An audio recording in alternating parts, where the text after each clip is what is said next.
match of such interest that it has attracted live television coverage tomorrow. Munster football champions Clare against the 1989 and 1990 All-Ireland champions Cork. That's what we're expecting, Ger. Full house here and huge demand for tickets. And I think everybody will be accommodated on the day, and once the result is right, we don't mind. What has it meant for you personally to have led a side, literally from nowhere, into a stage where you're Munster champions and almost in the All-Ireland final last year? Almost, Ger. Didn't quite get there, but everybody likes to do well, and any manager that gets involved with a team, well, there's only one thing for it, and that's a bit of success. And we had a certain amount of luck in getting there last year, and we produced the right performance at the right time against Clare in the Munster final, and as you rightly said, a good performance in an Ireland semi-final, and perhaps could have got there if one or two decisions had gone away.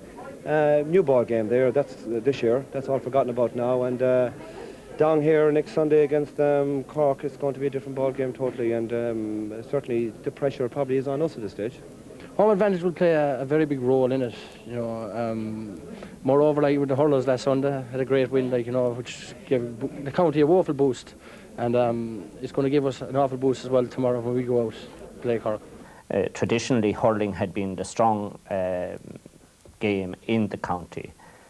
However, fortunes have changed. The footballers, and I would like to congratulate them on their success, their achievements to date.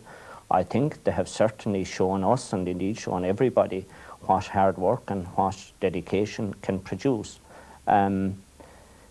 Last year they started, and I suppose it was, you could say, the beginning of their winning campaign, and we won the Senior B.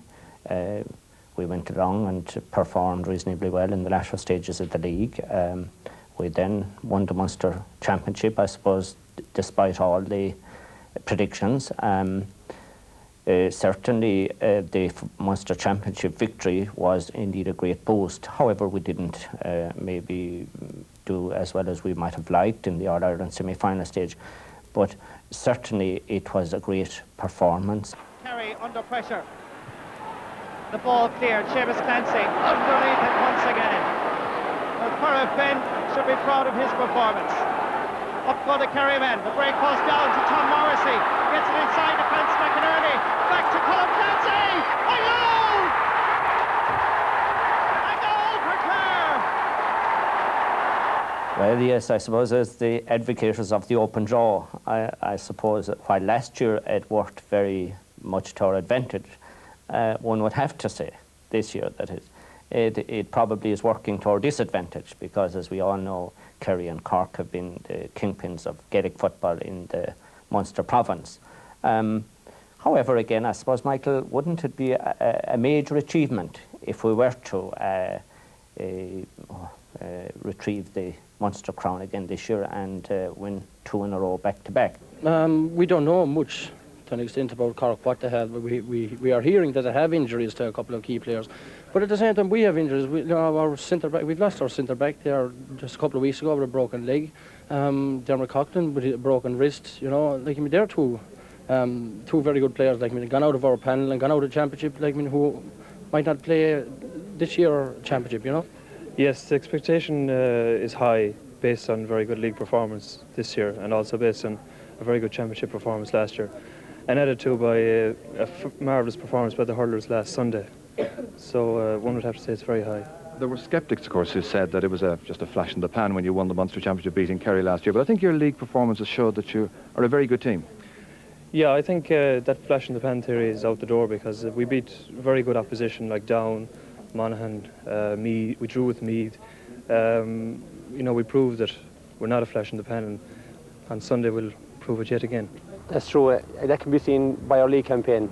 We played in a very tough section and we came out on top. Even though we didn't do ourselves justice against Donegal in Croke Park, we were very happy with our league campaign. Cork are now in the fairly happy position whereby not too many people really expect them to win. Yeah, well, I've noticed they've been keeping very, very quiet down there on the banks of the Lee the last couple of months and weeks in particular, and we hear all sorts of reports about injuries to this guy and that fella.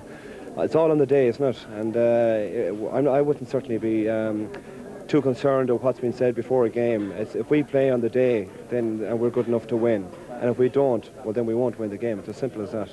The crowd is going to be a big aspect on Sunday. Playing my first game for championship debut is going to be very hard, especially with the crowd behind Clare in Ennis. Hopefully I can, play my own game and come through it, and hopefully, everything will go right for us on Sunday. Well, morale is good.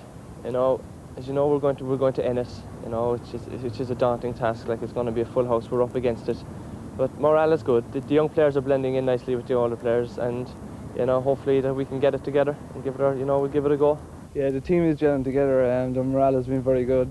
The young and the old is really working in the last couple of weeks, and hopefully on Sunday, we just keep our winning streak going, and hopefully we can go on later on to the summer.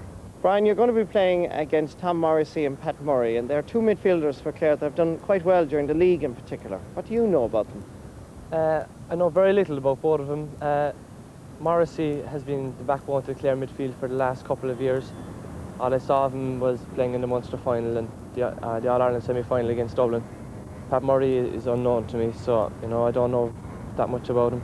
Now that you're a free taker as well, of course, with Cork, do you think that puts extra pressure on you? No, I don't think so. When I'm taking frees, maybe with a big crowd there, I just pretend that maybe I'm out in Nemo just taking frees, because if the pressure is on, you do miss them, And hopefully on Sunday, I know the crowd will be at me and everything, but I just had to put my head down and concentrate on what I'm doing.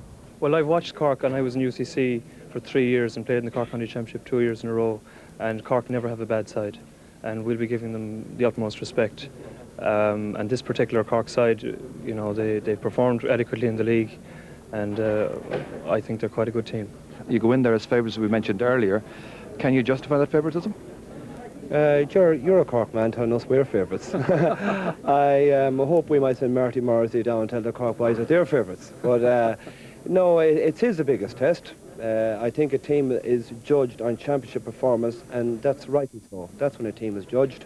We'll be gauged on our performances tomorrow, and not on how we've done in the league or what we did last year. And it's a very difficult assignment. We'll be ready for it, and as I said earlier to you, if we play like we played down here in some of our league matches, and we play with the confidence and self-belief that we played in last year, well then there's no reason why we can't shade it on the day. So that's the big fixture in Munster tomorrow, and there's a late throw-in for that match to accommodate the GAA in avoiding a clash with other fixtures, and also because of the Fleadh Nua in Ennis this weekend. And don't forget that you can see that game live here on RTE Television. Our transmission begins at 4:55 for our Sunday Games special. And as well as that, we'll be back later in the night with our regular Sunday game programme featuring Ulster football